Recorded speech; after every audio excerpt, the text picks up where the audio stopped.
Hey everyone, I hope you're doing well and staying safe during this time. If you're new here, welcome to the channel. Like I said, thank you so much for checking me out. If you haven't done so, please make sure to hit that subscribe button just right below the video. Cool, thank you so much. I really do appreciate it. And if you're returning, welcome back. Thanks again for your support. I truly do appreciate having you here. We might want to talk to some lawyers that we should be concerned that we might be selling an unregistered security to Americans, Lubin said.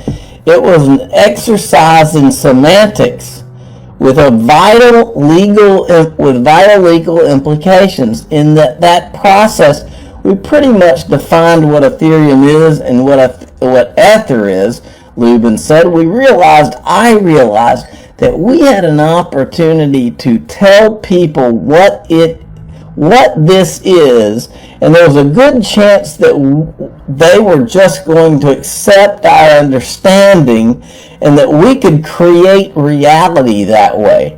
And it seems to have worked. Actually, no, Joe, it didn't work. Because you guys didn't see John Deaton coming, or Empower, or the XRP community. We seem to have created a reality. That's called a lie. In normal people's terms that aren't Joseph Lubin, creating your own reality is called lying, okay? That's what all the normal average Joe folks like us call it. He calls it creating a reality. Language is consciousness. They define Ether as a crypto fuel, which one needs to run programs and store data on the Ethereum system. Okay, so there's that. Then listen to this from Stefan Huber has been busy. Listen to this exchange.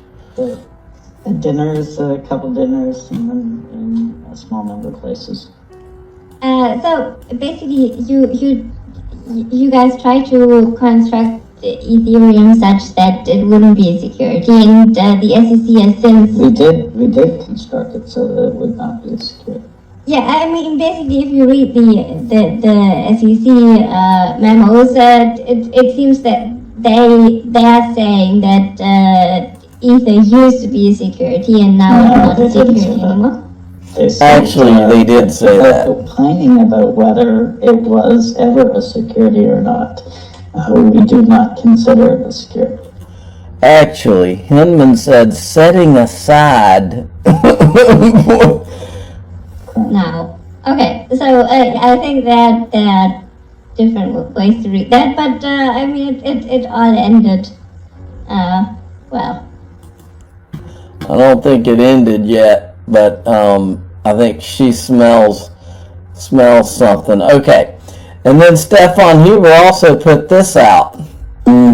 Obviously have a fairly strong background in computer science, so we did a lot of conceptual work back then, thinking about what Ether was, thinking about what gas was, should we burn gas, what should be the issuance model. So I was involved in a bunch of that early on, and I guess because I probably had more experience in business than others, ended up driving a lot of the discussions with lawyers around the token launch. So we essentially took that opportunity to tell the world what Ethereum is, what Ethereum was, and what Ether was, and what gas was, because it was just computer science really at that point. And in order to help the world understand what we thought it could be, ways that these constructs could be interpreted, we worked with a prestigious law firm in New York, and essentially got an opinion about what our token launch was, and essentially had to define all those things, had to define what Ether was, had to define what gas was, and essentially convinced the lawyers and convinced ourselves that according to the test, we were not selling a security, an unregistered security, potentially to Americans, but we were selling this consumer utility token that people could use to run programs on a world computer store data on a world computer, and that their fates would significantly be independent of the fates of the Ethereum Foundation and the Ethereum founders. What were lawyers' reactions when you first were bringing up this idea of Ethereum, and then even more, I guess, perhaps crazy in our minds, like raising money on this platform? What were the reactions like? Lawyers are generally pretty happy to take your money for exploring different and hopefully complex things. But these people that we work with at Prior Cashman were already pretty savvy. So they're already significantly aware of the Bitcoin space and really great, smart guys. It was a pleasure to work with them. And they're really excited about the project. I think they said it explicitly, but I'm pretty sure they enjoyed that project quite a lot more than. All right, so there you have it. Let's move along.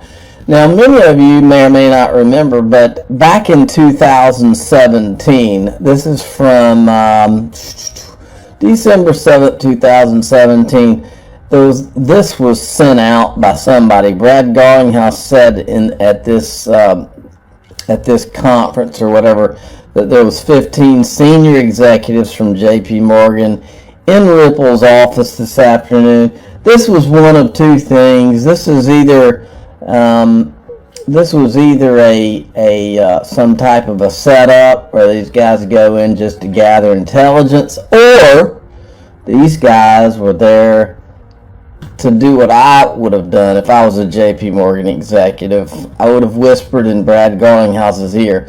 So we've lined ourselves with this Lubin guy, and who talks through his teeth and keeps rubbing his elbow. We're getting this vibe off this guy. And this other guy that keeps wearing cartoon shirts, that would be Vitalik Buterin. We may need to hedge our bets here. That's what I would have been there for. Okay, then John Deaton has a great thread. I'm not going to go through the whole thing, but I did want to make you aware of it.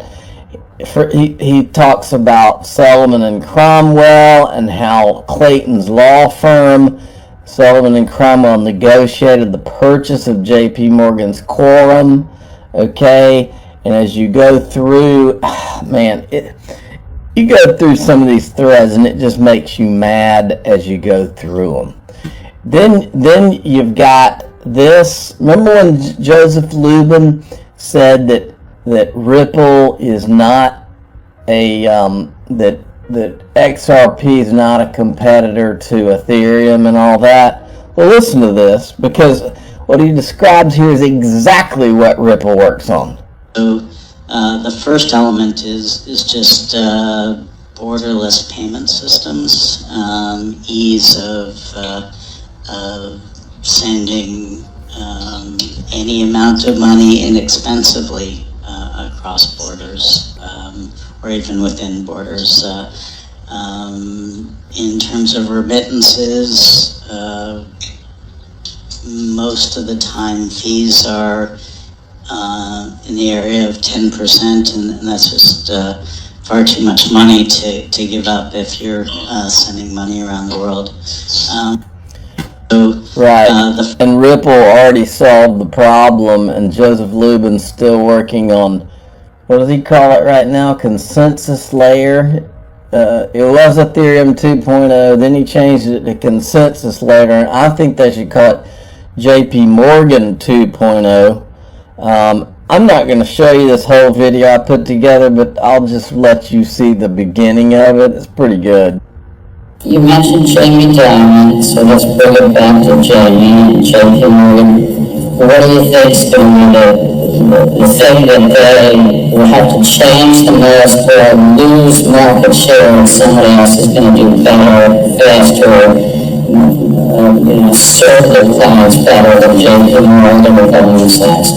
So our company Consensus has been very prominent since the start of the Ethereum ecosystem. I can attest that JP Morgan was there right from the start. before everything was even launched. Well, I've spent a lot of time over the last couple of years, both building the Enterprise Ethereum Alliance and working at JP Morgan on a project called Quorum that was aimed at creating an enterprise-focused but privacy-preserving version of a blockchain. You played such a critical role at JP Morgan, developing its blockchain practice, helping better understand how a traditional bank can embrace this new technology. How do those conversations go in the product Quorum, which you have developed at JP Morgan? Can that be applicable to other banks? Absolutely, it's an open source project. It's completely agnostic, industry agnostic as well. So, as you indicated, Consensus is announcing today that we are acquiring JP Morgan's Quorum.